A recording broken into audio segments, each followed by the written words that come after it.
Cara, tem tanta coisa importante e bacana pra gente fazer que eu já tô me sentindo com 18 anos. E essa pessoa é parceira nossa nessa, hein? Opa, tô pronto pra esse rolê então. Bora? Bora, depois da vinheta.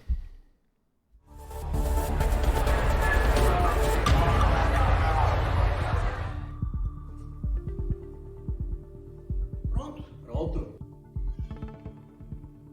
Olá pessoal, sejam muito bem-vindos aqui a mais um episódio do podcast Pare Ponto. Sim, o lugar onde gente e meio ambiente se encontram. E aí, Flavião? Tudo já? Belezinha? Tudo em paz. Estamos nós aqui outra vez, né? Opa, ainda bem, né? Né?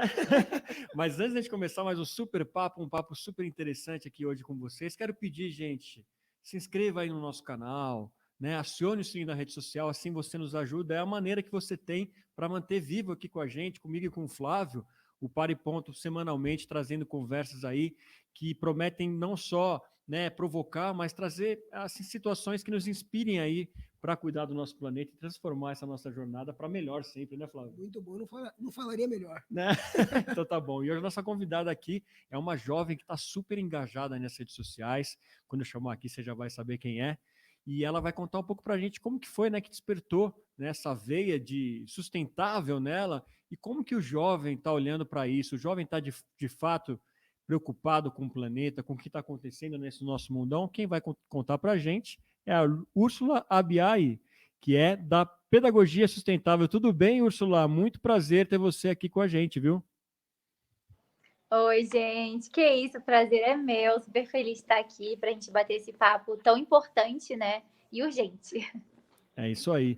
E Úrsula, começa contando então como é que você foi parar, né? É muito comum a gente ver jovens como você no TikTok, no Instagram, enfim, todas as redes, fazendo as mais diversas coisas, mas ainda eu tenho a sensação que são poucos jovens engajados e com páginas e perfis voltados aí para a sustentabilidade. Como é que você entendeu que precisava criar um perfil nesse sentido e puxando esse tema?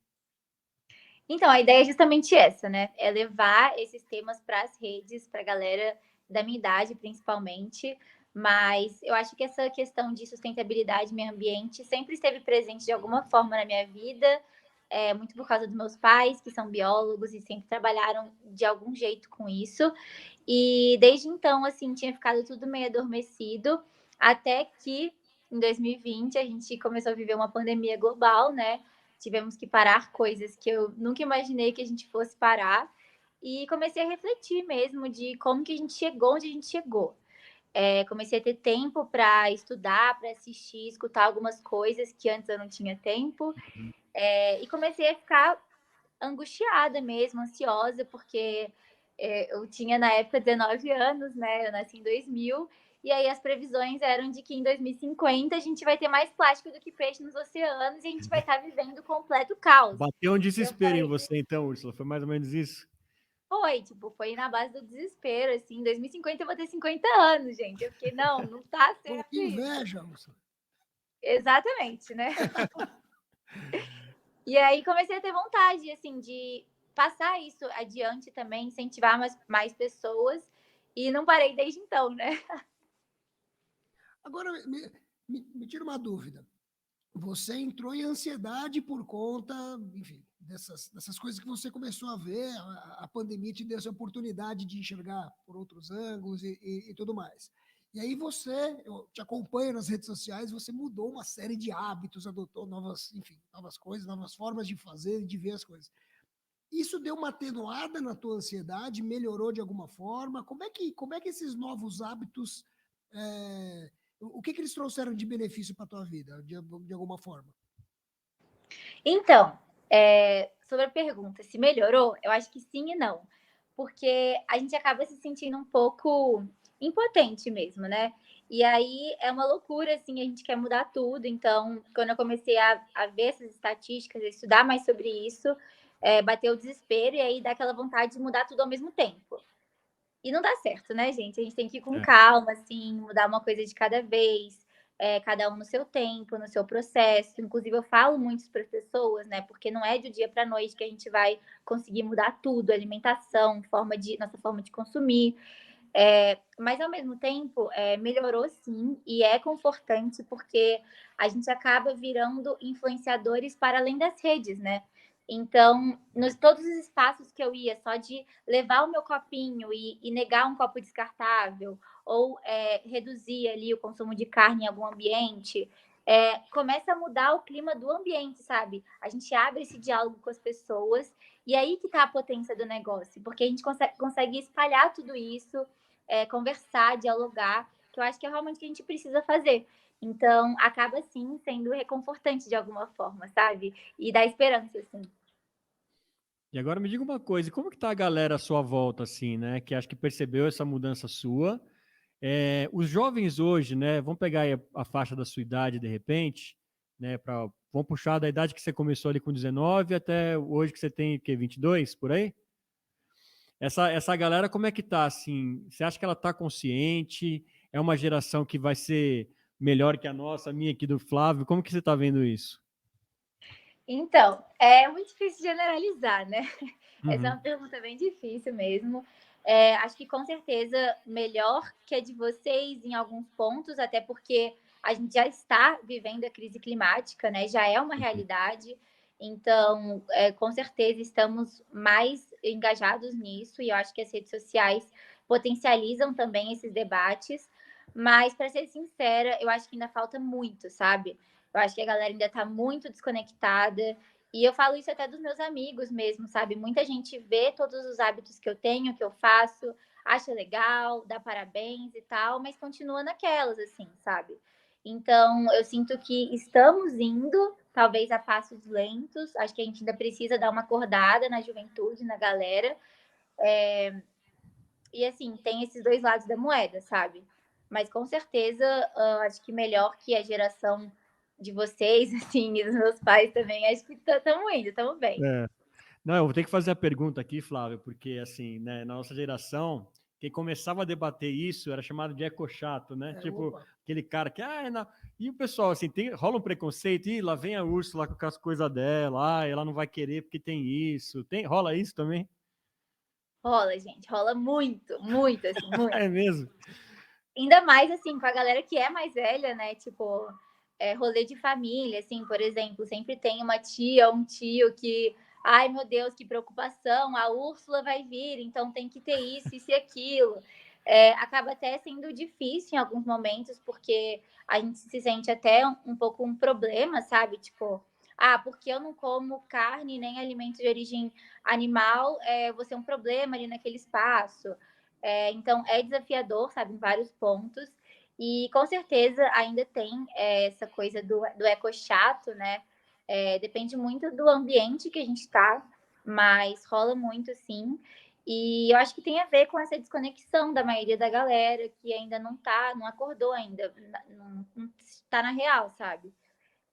Então sempre vai ter, e o negócio é a gente tentar driblar, né? E lidar com isso, e terapia, e assim seguimos, assim. Eu vou pegar uma carona Vai nessa tua lá. fala aí. Boa. Eu me senti incomodado de você me colocar nessa geração. Por quê? Você é Né, mais velho que eu, né? Não, se liga. Não? Sou. Não, mas é o seguinte, você falou que a história é difícil generalizar, isso é verdade, né? Porque no final das contas, cada pessoa atua de um jeito e é exatamente o que você está falando, né?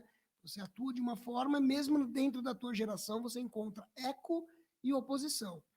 Mas a gente não consegue separar ou a gente não pode, na verdade, negligenciar o ambiente histórico, né? Eu nasci na década de 70.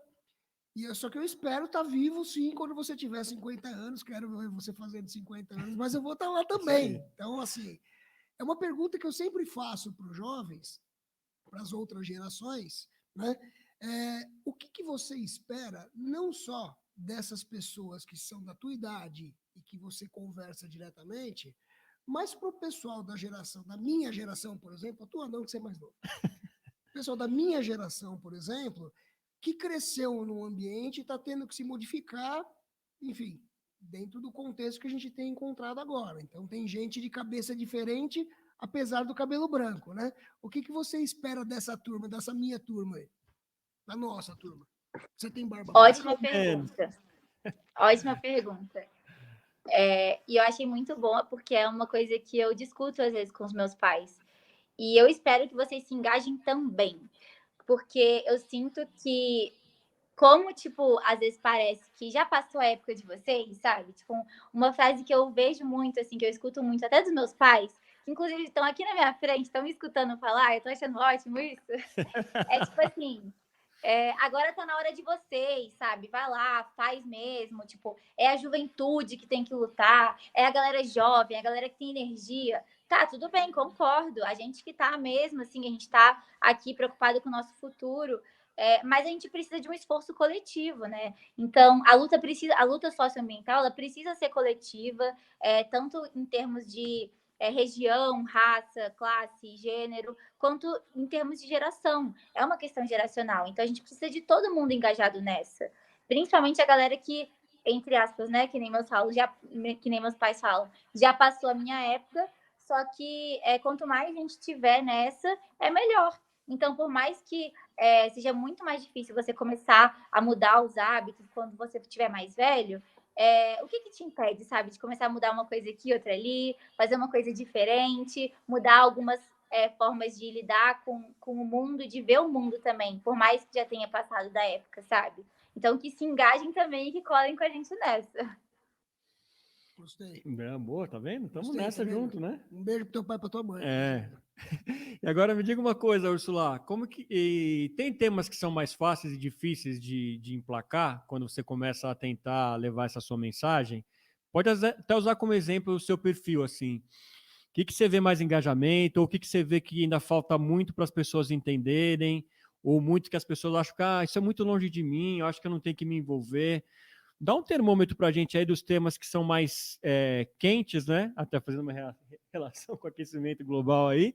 E o que as pessoas ainda não acordaram para? Pode até usar como exemplo não só a sua galera aí, mas os seus seguidores.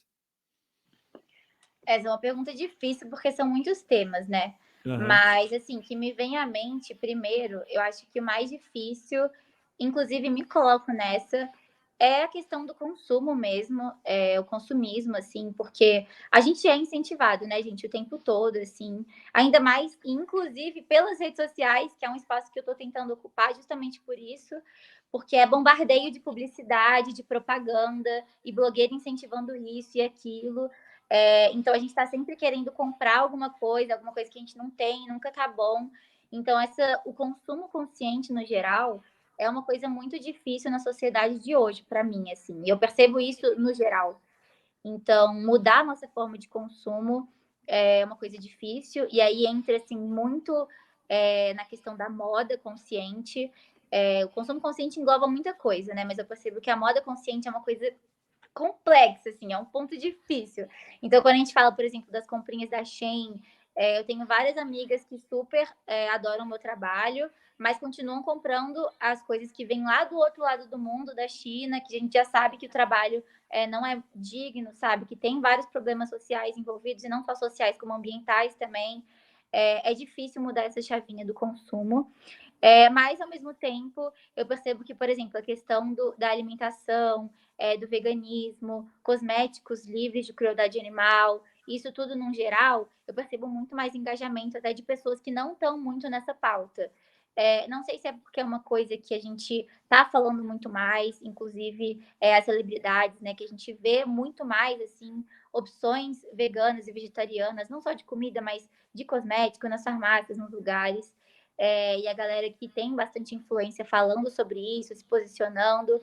Então, é uma coisa que me dá um quentinho no coração, assim, de ver que a galera tá evitando, tá tentando e tá rolando. Tipo, o diálogo tá indo, sabe? Que bom. Já é alguma coisa, né, Flávio? Já é alguma coisa. E você sabe, voltando para aquela história, a gente está junto nessa história, porque no final das contas a gente tem também. Aí saindo um pouco da questão geracional, uma questão de posicionamento no mundo, né? Então você em algum momento falou, acho que, ou eu vi você falando em algum outro lugar, que seus pais também são ativistas de uma forma, né? Pensam no mundo de uma forma diferente também e tal. Então é mesmo que se posicionar no mundo que a gente vive hoje, né? Na questão de ter passado o tempo, o nosso tempo é hoje, porque a gente está vivo aqui agora e precisa fazer alguma coisa. Nesse sentido, o que muda, tudo bem, muda a questão global, muda a questão histórica, o momento histórico em que a gente vive, a situação e tudo mais, mas muda também a forma de encarar as coisas, né? Então, os ambientalistas há alguns anos, isso ainda bem mudou, tinha aquela imagem, né, de abraçar árvore, né, enfim, de ser cochato, como o Uhum. Fernando falou aqui e tal. Mas, por outro lado, se você pega, por exemplo, algumas falas do Ailton Krenak, ele questiona muito essa história da sustentabilidade, do ESG, que no final das contas, segundo ele, são uma forma das empresas mascararem as ações que elas não mudam efetivamente, né? Como é que você fala diferente, ou quer dizer, como é que essa história do ambientalismo que vem de longa data, desde os seus pais, enfim, de pessoas que enxergam essa importância do consumo, enfim, todos nós enxergamos isso de uma forma diferente. Como é que é a importância disso para a tua formação, né? E o que você pretende mudar no discurso para que isso de fato tenha uma efetividade, para que a gente consiga implementar essas mudanças que são necessárias, que todo mundo acha necessário. Quase todo mundo acha necessário. Muito bom. Inclusive, amo Ailton Krenak. Foi um dos autores assim que eu li bastante nessa minha transição na pandemia, assim, que me fez refletir muito. É super importante, super indico. E essa sua pergunta me fez lembrar de um passeio que eu fiz recentemente agora com as mulheres da Liga das Mulheres pelo Oceano. A gente foi conhecer o projeto SA, que é um projeto que atua na Baía de Guanabara, foi super legal. E, enfim, fui com mulheres maravilhosas, dentre elas a Paulina Chamorro. Só que foi muito legal, porque eu era mais nova, assim, no rolê, sabe? E era, tipo, muita galera da idade do meu pai, dos meus pais, assim. E aí eu mesma fiquei refletindo sobre isso, que elas tinham, assim, algumas falas e alguns discursos que já não fazem tanto sentido mais hoje em dia, sabe? Então, eu acho que indo na contramão, né, disso que você falou, a importância da gente saber que, claro, que todas essas micro-revoluções, que é o que eu falo, né, que a gente faz no dia a dia, elas importam, mas elas não são suficientes, né? Porque no fundo, quem está lá nas posições de poder, né, os maiores, as empresas, que realmente podem fazer as macro-revoluções. E eu acho que essa visão, essa chavinha, que eu percebo muito cada vez mais hoje em dia, uma coisa mais de hoje em dia, assim. E principalmente isso que eu falei da gente misturar toda a galera.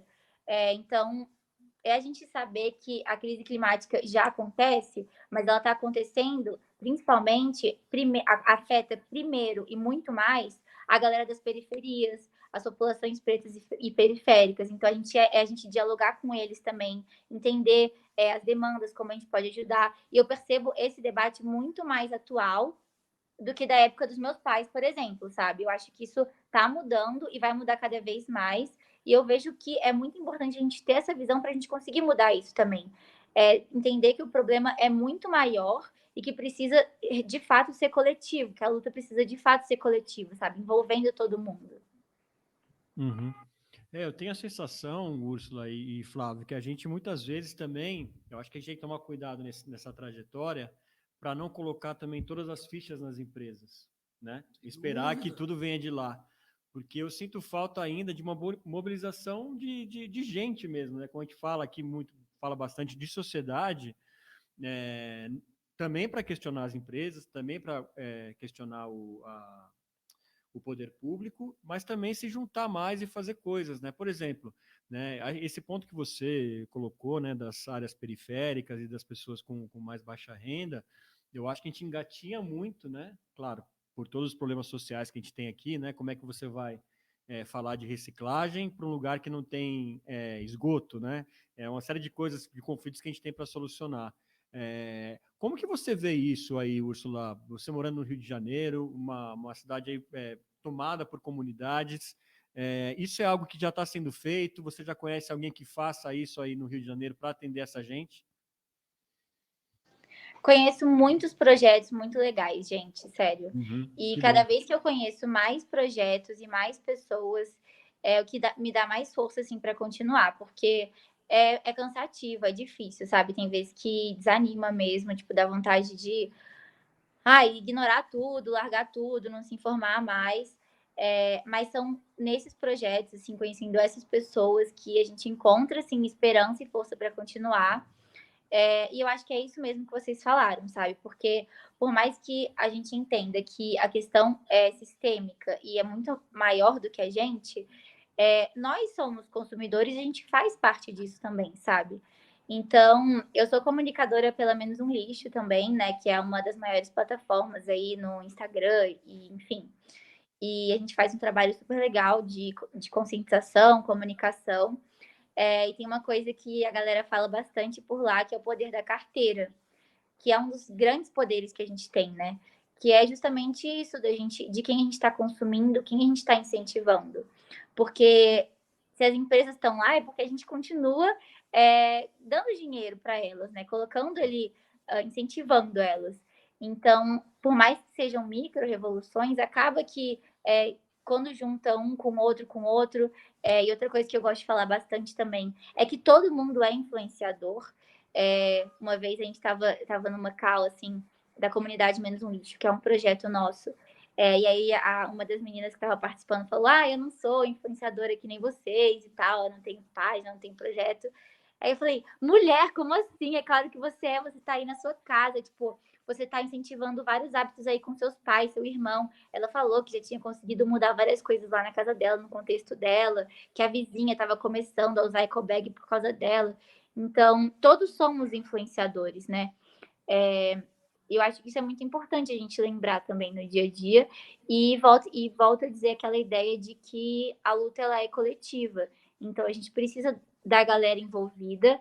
E eu percebo que, sim, existe muita potência, existe muita gente engajada. E eu espero que tenhamos cada vez mais. Inclusive, você seguiu esse caminho, né? Você está fazendo pedagogia, ou já se formou, não? Não, então não, estou na metade do curso. Ou seja, você não só aposta, como você aplica essa questão da educação como um fator modificador do ambiente que você vive, né? Então, como é que você enxerga essa questão da educação em si? Porque às vezes parece meio banalizada, né? Tudo parece, falta educação, por isso que a gente faz tal coisa. Mas, enfim, de um ponto de vista mais técnico, que é a tua área, que você estuda exatamente isso, como é que você vê esse poder da educação para mudar o ambiente, mudar as pessoas, como diria Paulo Freire, né, para que elas possam mudar o mundo, não é isso? É mais ou menos por aí, né? Você é muito melhor do que eu. Não, verdade. Teve uma palestra, eu fui convidada uma vez pelo FRJ, o campus lá de Macaé, para participar de um evento deles.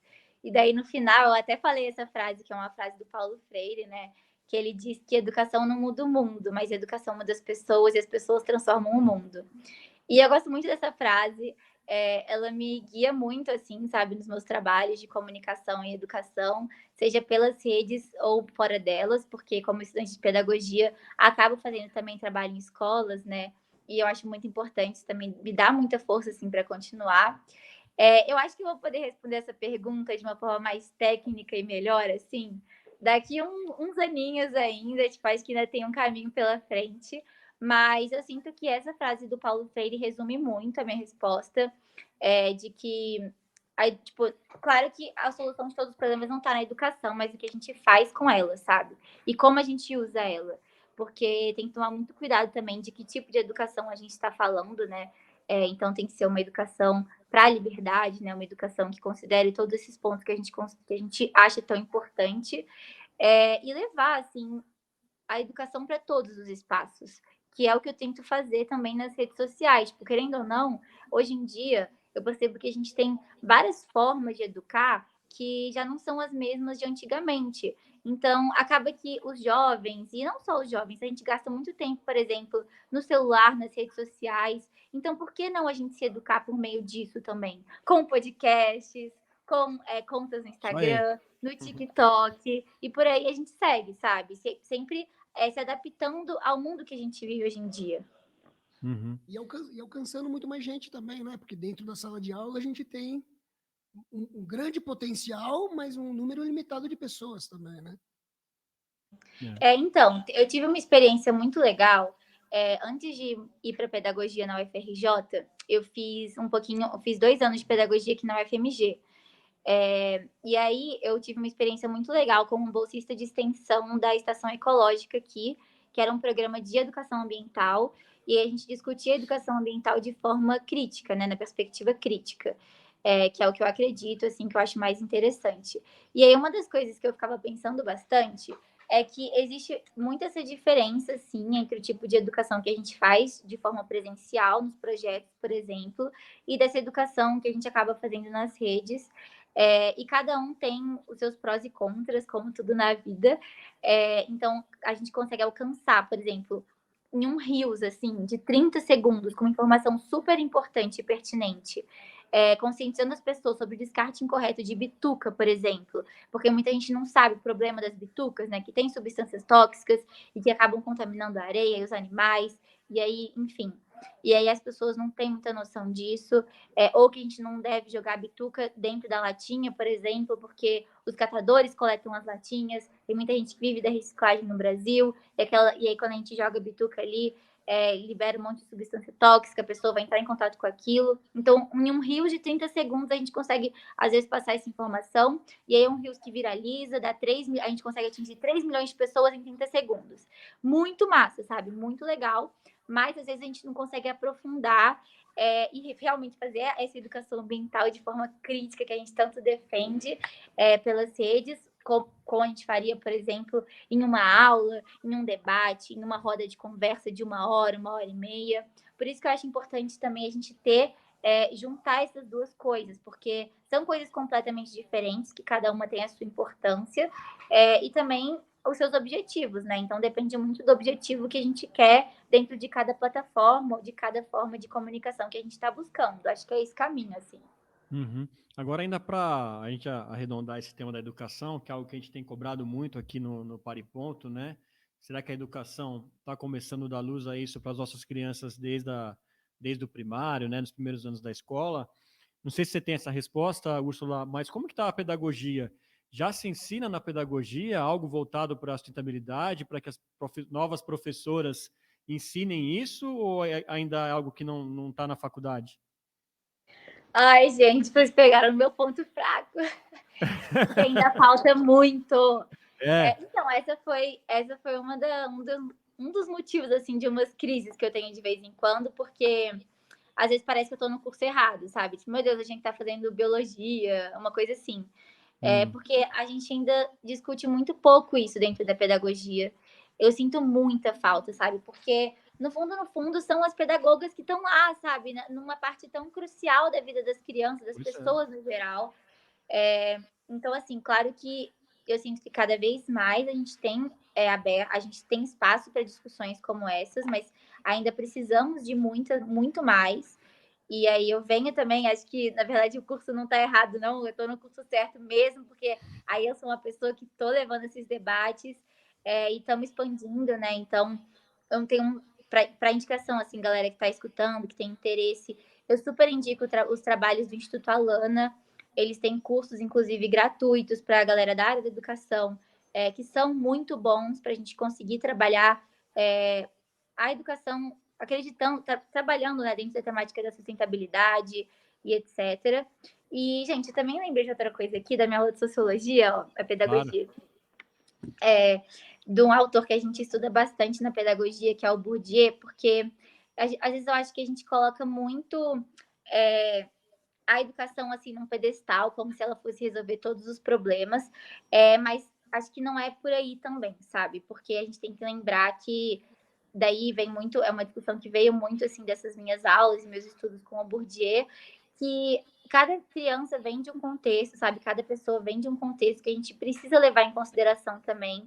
Então, por mais que a gente coloque todas as crianças do Brasil, todo mundo na mesma escola, pode ser que a gente continue tendo muitas desigualdades, porque a criança X ou Y vai ter tido muito mais bagagem de acordo com o contexto ou com onde ela mora, o tempo que ela demora para estudar na escola. Então, claro que a gente precisa muito valorizar e de muito mais incentivo, tanto para a educação quanto para os profissionais da educação, mas que a gente tem que tomar cuidado também, sabe? Um pouquinho com isso de colocar num pedestal, assim.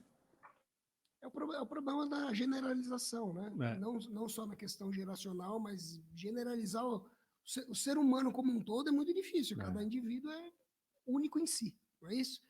E me deu gancho para uma pergunta. Eu vi o teu vídeo sobre as bitucas de cigarro, achei muito legal.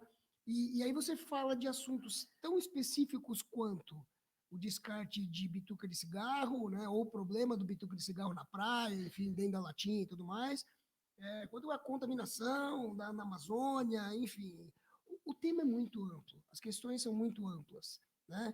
Então, voltando para essa tua área de atuação, sabendo que não dá para a gente abraçar o mundo e resolver todos os problemas, dentro desse molde que você está acabando ou como é que se diz, dessa lapidação da tua visão de mundo que você está indo aí a partir da pedagogia, quais são os assuntos voltados para essa linha de pedagogia que mais te chamam a atenção? Você já citou que você está dentro do projeto do Menos um Lixo, da Fê Cortez, né?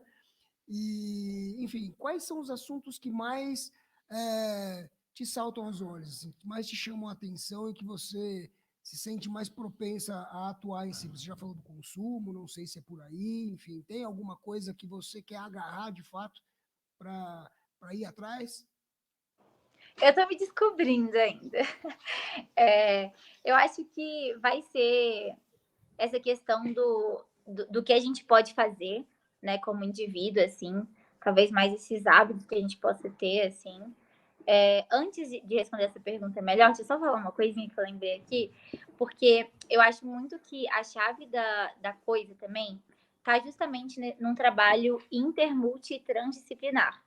Então, a importância da gente ter gente de várias áreas diferentes trabalhando essa temática, sabe? Falando sobre isso. Então, esse projeto, né, que eu até então estava como gestora dentro da Menos um Lixo, que é a comunidade Menos um Lixo, e também o projeto que eu participei, que eu falei aqui sobre da Estação Ecológica, a gente tem gente da biologia, da oceanografia, da nutrição, da medicina, e eu acho que é isso que é importante, sabe? A gente ter várias pessoas, vários cursos diferentes que se complementam ali para a gente conseguir fazer a coisa acontecer de fato. E o assunto que mais me chama a atenção, eu acho que acaba por ser uma coisa de grande dificuldade para mim e percebo para o meu ciclo, assim, é a questão do consumo mesmo, até porque é um assunto muito amplo e que dá para a gente entrar em várias coisas diferentes. Porque o consumo não é só, tipo, a roupa que a gente vai usar. A gente consome água, energia. Então, falar sobre consumo consciente é falar sobre muita coisa, inclusive sobre alimentação. Então, eu gosto bastante de trabalhar sobre o consumo consciente numa perspectiva geral, assim, e porque eu acho que isso chama e abre diálogo para muitos outros temas tão importantes quanto, sabe? Então, acho que eu vou acabar focando mais nisso, assim, e nas nossas ações, assim, como sociedade. Mas não sei, né, gente? Cena dos próximos capítulos, vamos ver aí o que o mundo tem para me oferecer. Não, e tudo tá muito veloz, assim, né? Tudo tá acontecendo e mudando, né? Então, de repente, hoje a gente tem a pauta do consumo, que eu também concordo com você, é super vigente e constante, mas pode ser que daqui a pouco tenha uma pauta que a gente precisa de tanta atenção quanto essa e ir atrás. E agora você falou muito das pessoas, né? Que todo mundo é influenciador, né? Conta pra gente como que você começou de fato o canal. Você lembra qual que foi o primeiro post, né? Como que você se preparou para isso? De repente, a sua história hoje, como uma influenciadora aí cada vez mais... influenciadora cada vez mais influente é ótimo, mas cada vez mais com mais seguidores e cada vez mais engajando as pessoas. Conta pra gente como foi começar aí do zero, né? O seu primeiro post. Bom, foi assim, eu estava fazendo estágio em uma escola aqui no meu bairro, e aí a gente trabalhava com as crianças, e aí veio a pandemia, e aí a gente tinha que começar a gravar vídeos para as crianças, assim, com atividades e brinquedos para eles fazerem em casa. E eu não tinha material, não tinha nada. Comecei a usar vários materiais recicláveis. E aí ficava super legal, assim, fazia os videozinhos, mandava foto para os pais e tal. Comecei a sentir a necessidade de compartilhar isso em algum lugar, sabe? Para que mais pais pudessem fazer em casa, naquela época bem trash da pandemia. Então, o Pedagogia Sustentável começou assim, na verdade, com atividades, com materiais recicláveis para as crianças. Só que, em paralelo, eu comecei a estudar, né? Foi o que eu falei, a estudar, me informar mais sobre essas questões de meio ambiente, sustentabilidade. ia mudar vários hábitos aqui em casa. E falei, gente, como é que não tá todo mundo fazendo isso também? Como é que não tá todo mundo falando disso? Eu preciso falar sobre isso para mais gente, eu preciso incentivar essas coisas. E aí comecei, assim, vestir a camisa, sabe? Com bastante dificuldade também, porque esse trabalho nas redes tem vários desafios. Até hoje eu não me sinto muito, assim, nesse lugar de falar e dar dicas, porque por mais que já tenha um tempo que eu tô nesse ativismo, ainda é super recente para mim. Mas a gente precisa de cada vez mais gente, né? Então, vesti a camisa mesmo, comecei a gravar esses videozinhos. E aí, assim, começou a pedagogia sustentável, que acaba hoje em dia sendo muito mais a minha vida, porque eu acho que isso aproxima também mais a galera, né? A gente ter essa relação com a pessoa que está ali por trás das câmeras. E é importante lembrar, são pessoas que estão ali por trás, né? Às vezes a gente esquece, assim, nas redes sociais, a galera perde um pouco a linha, mas por trás de todo videozinho, todo conteúdo, tem alguém ali. E seguimos, assim. Não, você manda super bem. Você manda super bem. Fala, pode continuar que você fala super bem. Se você não parece nem um pouquinho que você não está super à vontade lá. E aí, Ai, gente, que bom. E quais são suas referências? Quem que você... Porque são pessoas. Quais são as outras pessoas que você acompanha nessa... Ai, tem muita gente massa, né? A Fê Cortez, que é a idealizadora da Menos um Lixo, foi uma grande referência para mim. Foi e é, na verdade, né? Hoje em dia eu trabalho com ela, isso é maravilhoso. Mas foi uma grande referência. A Paulina Chamorro também, que eu conheci. Gente, é muito louco, sabe? Porque eram pessoas que, assim, eu assistia e escutava e ficava com os olhos brilhando. E fico até hoje, sempre vou ficar. Mas que hoje em dia são pessoas que eu tenho contato, assim, sabe? Paulina me mandou uma mensagem hoje, eu fiquei tipo, ai, meu Deus! Até hoje eu fico. Então, a Fê Cortez, a Paulina Chamorro, que do podcast Vozes do Planeta, a Giovana Nader também, que tem um podcast super interessante, do Tempo Virou. Tem a galera da minha idade, assim, que eu já me conectei pelas redes também, da comunidade Menos um Lixo, que viraram amigos, viraram família, sabe? Que são grandes referências, amigos referências também, que trabalham nas redes sociais. Tem o Gabi, do Planeta Pós-Pandemia, a Cami, que é bióloga, e tem o Camilíbrio, que é o perfil dela. Amigos referência, meus pais são referência para mim. Tem muita gente massa já, gente, sério, e que tenhamos cada vez mais. Legal, tem uma galera boa pra gente trazer aqui também, hein, Flávio? Opa, isso aí. E agora, até tema bacana e necessário como esse, rola os haters também, Úrsula? Ou não, não chega nesse ponto? Gente, muito hate, muito, É muito, mesmo? muito. A rede social a gente está sujeito, né? Eu acho que sempre vai ter o negócio é a gente saber lidar com isso mesmo. É difícil, porque às vezes você tem 200 comentários positivos e um comentário negativo. A gente foca naquele assim, é muito difícil lidar. Mas a gente sempre vai ter, acho que em tudo na vida, né? Acho que o negócio é se acostumar e seguir em frente mesmo, se apoiar nessa galera massa que eu falei, que acabam virando amigos também. Ter rede de apoio, ter essa galera que também tá nessa, e seguir assim, firme, forte, sabendo que a gente está fazendo a nossa parte, porque acho que é isso que importa. Boa. É isso aí. Eu espero sinceramente que a gente se encontre em 2050 num mundo melhor. Você com 50, eu com 70 anos quebrados. Faz a conta aí, meu. Eu vou fazer a conta. Úrsula, para a gente fechar então, me fala como que você imagina, vamos colocar um prazo muito grande, 5 anos, daqui 5 anos, pedagogia sustentável, o que vem na sua cabeça? Eu espero que a gente esteja influenciando muito mais gente, muito mais canais, assim, muito mais plataformas digitais e não digitais, porque eu também sou muito do presencial. Então, desenvolvendo projetos com pessoas de lugares diferentes, de gêneros diferentes, classes sociais diferentes, e que a gente já tenha um cenário de muito mais esperança que a gente tem hoje em dia, muito mais diversidade, esperança e mudança também. É isso aí, Úrsula. Para quem ainda não te segue, deixa aí o seu arroba para que mais gente tenha acesso aos seus conteúdos maravilhosos, por favor. É o @pedagogia sustentável, gente. E aí eu espero que é isso, que a gente vá para muitos outros canais e com certeza continuemos juntos daqui a 5 anos, fazendo mais podcast, trocando mais ideia. Boa! E é isso, a gente está sempre se acompanhando por aí. Show! Que a gente se encontre bastante virtualmente e presencialmente. Isso aí. É isso aí. Obrigado, viu, Úrsula, pelo seu tempo. Parabéns pela missão. Muita sorte, sucesso. E do nosso lado aqui, conta com a gente. Tamo junto nessa e vamos em frente. Bom, Tá? gente, é isso então. Muito obrigada. Super prazer estar aqui com vocês. Espero que a gente continue se conectando, tanto online quanto presencialmente, em um mundo melhor, com certeza.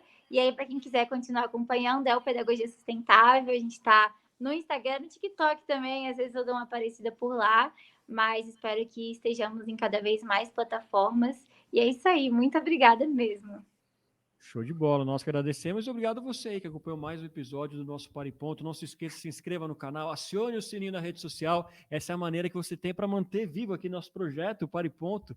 A gente adora ter vocês aqui com a gente, então espalha geral para a gente trazer mais gente para estar discutindo o meio ambiente aqui toda semana às 17 horas das quarta-feiras. Eu sou Fernando Tuller. Eu sou o Flávio Ferlini Salles. E esse foi o Para e Ponto. A gente se vê no próximo. Até lá.